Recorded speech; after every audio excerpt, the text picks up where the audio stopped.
So we just had the biggest patch in TFT. So if you guys are wondering what to play after that, because there were like a lot of changes. It was like, what, a 30-minute video that I did the other day.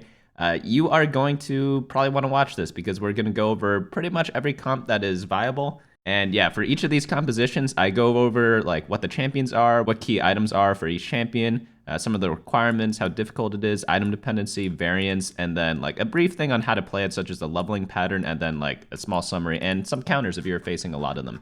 So if you guys are curious about what the leveling patterns are, because sometimes I just write like standard reroll or whatever, if you go to my website or on my YouTube channel, there is a leveling guide. So BunnyMuffins.lol/meta. Just click this link here to get to the leveling guide. It'll look something like this. And this is the thumbnail for the YouTube video if you guys want to watch that instead. It's like, I'll put it in the recommendations or whatever. Enough of that. Let's get into the reason why you guys are all here. Let's go over the summary of the meta snapshots. So S-Comps is Draven. There are many versions of this. Forgotten is the most popular, but you could run him with Legionnaires. You could run him with a mix of both Legionnaires and Forgottens. Tons of different things you can do. Dragonslayers are really strong. 4 Dragonslayers with Mordekaiser carry. Pantheon as like a item holder as like a tank. He's really tanky. And then Skirmishers. Skirmishers got a ton of buffs. So surprise, surprise, they are going to be pretty good. And all 3 of these comps, they share quite a few items. So you could just go for the same items, which we'll get into in just a bit, and then kind of just put them on whichever carry you hit, because 2 of these run Mordekaiser. Draven and Jax share a lot of items. And then, yeah, it's like they're all interchangeable. So now onto the A tier, Assassin Katarina, Dawnbringer Karma, and Redeem Vel'Koz. This is a lot of where the ability power comps come in. So ability power, they're not as strong as the attack damage comps, which are up here. And this is just dependent on the patch. This is just a patch where ability power isn't quite as good. So Karma and Redeem Vel'Koz, both really good. And then Assassin Katarina, you want her 3-star. And that's really important because she does take over a lot of games really, really quickly. And you could do this with 4 or 6 Assassins. We'll get into more of that later. So before we go into the rest of the meta snapshot, and before we go into how to play every single one of these comps, just a quick word from Filmora. Hey guys, today I want to talk about Filmora, which is a video editor for Mac or PC. Oftentimes when starting out on a YouTube channel, you don't really know what video editor to go for, and some of them can cost a couple $100 or like even like $50 a month, for example. So that's where Filmora comes in. At $40 a year or $70 as a one-time payment, you can get a comprehensive video editor that can be used for either gaming videos, real-life videos, pretty much anything in between as well. I use a couple of effects here and there, and I'll show you guys a couple here that Filmora can do. And the first one I want to go over is a split screen template. It's like a very fast split screen template for Instagram stories, YouTube channels, or TikToks, anything of that nature. It's pretty simple to do here, and they got a bunch of templates for that, which means you don't have to do any actual work in order to get them working. The next one I want to show you is auto reframe. So if I go like this, or like this, the camera should be able to follow me without you having to do anything. So if this is of any of interest to you, check out the download link in the description below for Filmora. But yeah, back to the video. All right, we're back. Now we're going to go on to Draconic Sett, Nightbringer Yasuo, Coven, Hellion Reroll, Draconic Zyra, Draconic Ashe, Blender Nocturne. That's going to round out the B tier. I think the strongest B tier comps are the first 2 right here, Draconic Sett and Nightbringer Yasuo. I would try to not play the rest of these unless you get amazing starts with them. So amazing starts would be like for Coven and Hellion Reroll, for example. If you get a lot of Lissandras for Coven, if you get a lot of Ziggs, Poppies, what's the other one? A Kled for Hellion Reroll. Like, yeah, go ahead and go for those. If you get early Draconics, yeah, go for these.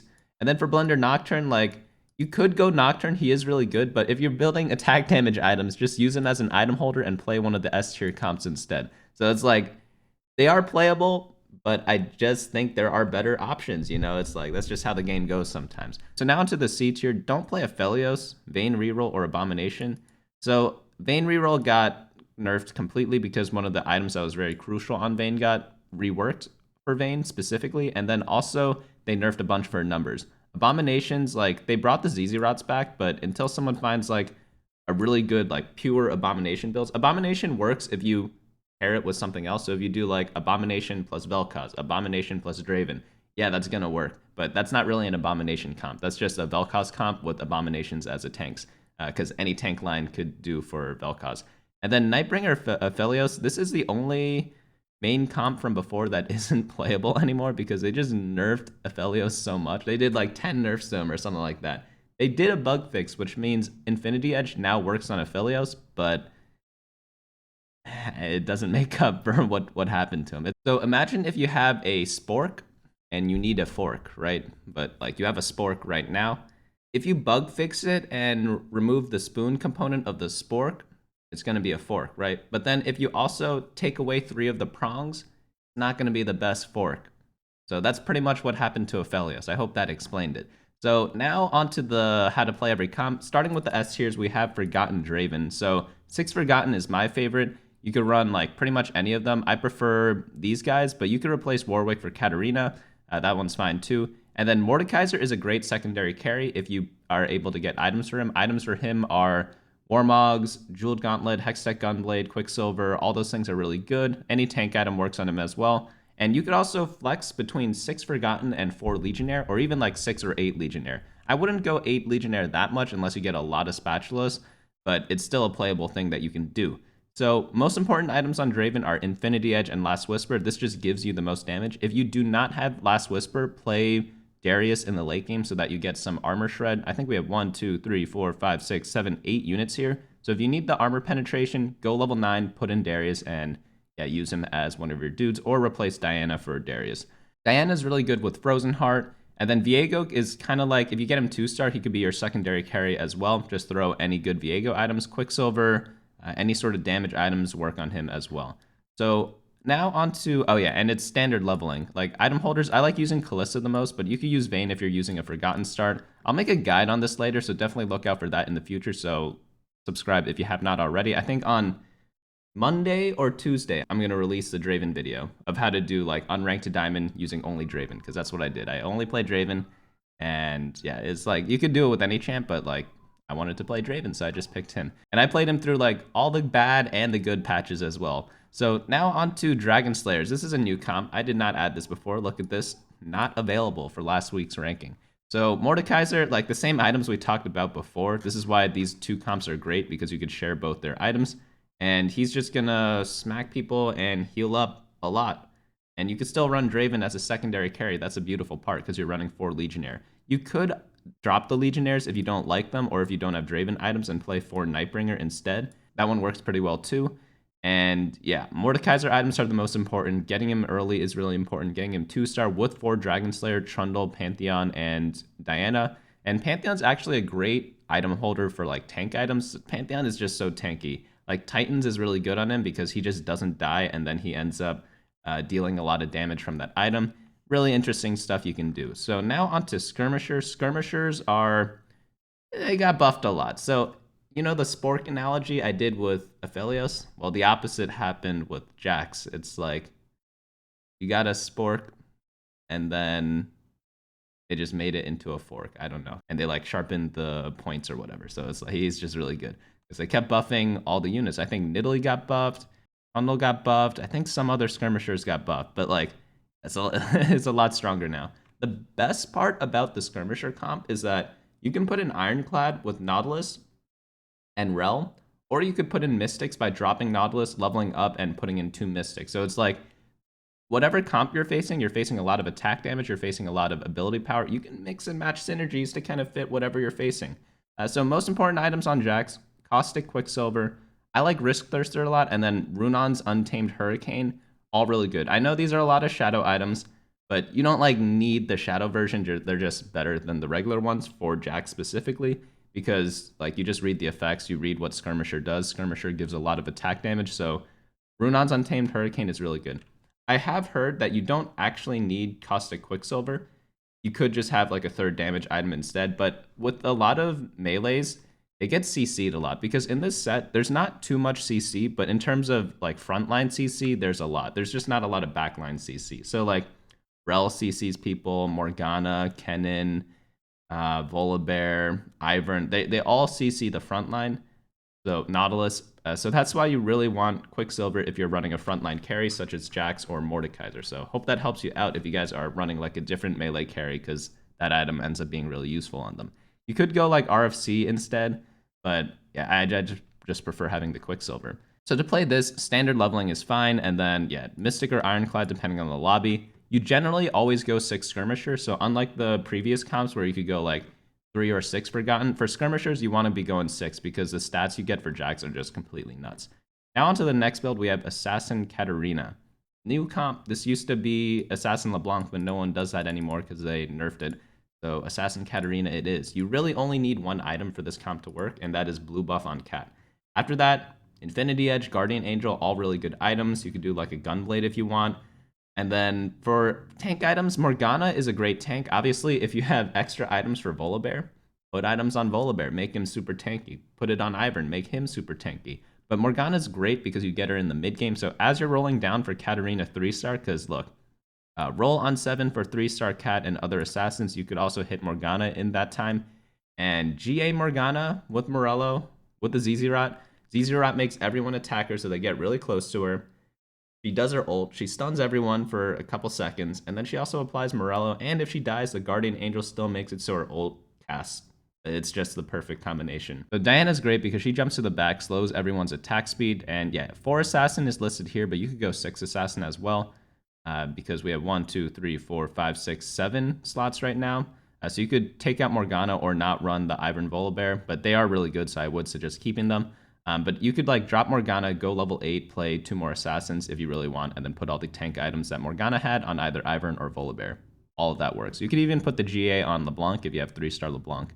Now onto the next build, we have Dawnbringer Karma. So Karma's interesting. She has a lot of damage, but it's not a lot of burst damage because she's generally the only damage dealer in her composition. But blue buff, Jeweled Gauntlet gonna be the best on her. Third item doesn't really matter, just any AP or utility item for casters is really nice. And she's weak against a lot of the Bloodthirster comps, so you do have to watch out for that. Like, she can't kill Jax. Jax out-heals whatever damage she does, unless you get, like, 10 crits in a row or something crazy, you know? But she is good against pretty much every other comp that does not need burst to kill them. Unfortunately, like, Mordekaiser and Jax, they are only weak against burst and are pretty good against constant damage, such as Karma. But that doesn't mean this comp is weak, because you could beat some of the other comps if you just hit their carries in the beginning, such as like Draven comps. So what you want in this is, again, a really flexible comp. We have 2 Invoker right now. You could go for 4 Invoker in the late game. 4 Invoker is one of the strongest late game compositions because you have Teemo carry, and Teemo just destroys everyone. Syndra's a good unit. Karma is obviously good on her own too if you itemize her. And then, who's the 4th Invoker? I forgot who it was. Maybe I already named all 4. Oh, Ivern's the 4th Invoker. Yeah, Ivern's just a great tank unit, and then you run him with Volibear. Volibear CCs a bunch of people. Volibear is a great counter to Skirmishers because he gets rid of their shields. So he's being run quite a bit if you are facing a lot of Skirmishers. I think I mentioned that above. So we go to the Skirmishers, like, yeah, Volibear breaks all shields. It's kind of weird. A lot of the legendary units are really good against a Skirmisher comp. And I'm not talking about the legendary comp. I'm talking about, like, just legendaries in general. Like, Garen, Darius, they all do AoE damage to the Skirmishers, so it's all really good. Like, most of the legendaries, they have some sort of AoE, so that's what's good against them. So now on to the next comp, we have Redeem Vel'Koz. I just made a guide on this. So if you guys are looking at the how to play section, you're like, man, that's not that much info. You're just talking about different variants of the composition. Well, you could click for the full guide here or the video guide there and get taken to, like, a full guide. But this is, like, super comprehensive. It's a really long guide. So we have, like, 6 variations of what to play in the early game, 5 for the mid game, and, like, 4 for the late game. So you're going to find something that you're going to like in that guide if you want to really play Vel'Koz. I'll try to leave a link in the description or, like, a card up at the top. But hopefully I remember to do that. So yeah, I won't say too much because we have those resources, but yeah, you just play Vel'Koz. You could go 6 redeemed, you could go 3 redeemed, you could go Spellweavers. Spellweaver build is really popular in Korea. Lots of different options there. Now onto the B tiers. Oh yeah, try to just play A and above for this patch. There are 2 B tier comps that I'll, like, let you guys play. So the first 2 are the Draconic Sett and the Nightbringer Yasuo. And this is if and only if you get great starts with them. So if you get a lot of Setts early, get early Draconic, go for Sett. If you get, like, a lot of Yasuos and you want to do the Yasuo comp, which is kind of silly, you could go for that. But starting with the Draconic Sett comp, you'll want IE Bloodthirster Sett. Third item, just any damage item will do, or a Guardian Angel is really nice. And then, yeah, Gwynsu's IE or Deathblade on Ashe, really nice too. Just attack damage items everywhere. It's really good. Sett reduces people's armor, I think, and then Ashe just takes advantage of that afterwards. Darius does the same thing. You run a bunch of random legendaries in the late game. If you get a good Draconic start, it's pretty easy to do. But yeah, like, only play this if you get a lot of Setts early. Nightbringer Yasuo, same thing. Only play this if you get a lot of Yasuos early. GA, Morello, Morgana is good. I found that for Nightbringer is really good, and then you just add in like Ironclad and Mystic as your tanks. You could use anyone for tanks. So Rel, Nautilus, and Kindred are all replaceable. You could literally play anything instead of them. It just depends on what items you get and what you're trying to go for. So yeah, these are the only 2 comps I would play in the B tier. Let's go over the other ones anyways though, because Coven Renewer, okay, I should have prefaced that. It's like, these are the only 2 that you could play if you like aren't super high rolling. The other ones you want to be super high rolling. Like Lissandra, Coven Renewer, you want a lot of Lissandras early in order to make this work. It's just a typical reroll comp. We have gameplay here if you want to check it out. Hellion Reroll, same thing. You need a lot of Hellions. That means a lot of Ziggs, a lot of Poppies, a lot of Kled, who's missing here. And then, like, hopefully some Kennons as well. And then after that, Draconic Zyra and Draconic Ashe. It's like, do you have Draconic early? If so, you can play it. If not, avoid this comp at all costs, because it's like, I don't need to explain that, right? Like, you just need Draconics really early. Blunder Nocturne, I'm going to leave this in, like, the bottom of B tier, because is Blunder Nocturne good? Yeah, he's good. But does he use the same exact items as all the S tier comps up here? He does. Is he a great item holder to get to those guys? Yeah, he is. So if you're playing this, why don't you just go into the S tier comps and like just have a better comp? So unless you have like 8 Nocturnes out of nowhere and you have 50 gold and you're trying to like just find the 9th Nocturne for Nocturne 3, like go ahead and do it. But like I highly recommend just going for the other S tier comps. Now for C tier, like Aphelios, we already laughed about before. Vayne, laughed about before. Abominations, like they brought ZZ Rot back. I will admit that. I tried it. It is horrible because yeah, once the ZZ Rot spawns, it like doesn't do anything from the Scion. So just like, yeah, just don't play those comps. That doesn't mean Abomination is bad. Abomination is still very good in the mid game. You just play it with a different carry. So you play like Draven carry with Abominations. You play Vel'Koz carry with Abominations. It's just like, they're just good tanks in the mid game. But yeah, that's pretty much it. You guys can check out the item tier list down here and the item carousel priority. Obviously, this is different based on whatever comp you're going for, and depends on your playstyle as well. Like Glove, I think, is the most flexible, but like not everyone plays flexibly. So if you're only going for the attack damage carries, like just go for Sword, obviously, because I mean, a lot of them use a lot of Swords. Sword's also really good for Hextech Gunblade for some of the other comps, or like Spirit Shojin if you're going Vel'Koz. But if you're going like AP comps, obviously go Rod. You're gonna have to adjust it for your playstyle. But I think if you're playing flexibly, it looks something like that. But yeah, that's pretty much it for me. Again, if you guys are interested in learning more about TFT, go ahead and subscribe and like the video, because that helps me in YouTube so I could keep making more videos. I am working on like a pretty big project, so it's like it'll be here in maybe like 3 to 6 months. Depends on how quickly it's done. So yeah, I definitely do need the support for that, especially since I'm like planning on like quitting my job this year too. But yeah, for more info, like go to my website, bunnymuffins.lol, YouTube channel as well for the other guides that you may have missed. And yeah, just interacting with the video, leaving the comments down in the comments for whatever comps that I missed. I'm sure I missed 1 or 2 comps. I think I'm missing a brand comp. I saw some versions of it, but they weren't really brand comps. I think they just went brand because they got a lot of brands, and it wasn't really a comp built around him. So that's why I didn't include him quite yet, but I have been seeing him around. I know a lot of people have been DMing me or like leaving comments about brand versions that they saw or were playing. But yeah, I haven't found like one set comp. I've seen brand in like 5 different compositions. There isn't like one comp where I'm like, oh wow, like he's pretty good in that one. So it's just like people randomly playing brand that just happened to get a great brand game for that particular game. But I haven't seen like a comp such as like for Draven, like you're going 6 Forgotten, you're going 6 Legionnaire or 4 Legionnaire, and you could name like all 8 champions like off the top of your head that fit in each of those variations. But for brand, it's a lot different. It's just kind of flexing whatever you want and just using a random unit as a carry. In that case, it's brand. It literally could be anyone. But yeah, like that's why I didn't include him. I'm sure there's another comp that I didn't include either. I know there's like some Nidalee reroll, like Nidalee 3-star that works in Skirmishers. But you could also just play this plus have Nidalee 3-star if you want to do that. But yeah, that's pretty much it for me today. Hopefully, download or check out the download link for Filmora below. And yeah, I'll see you guys later.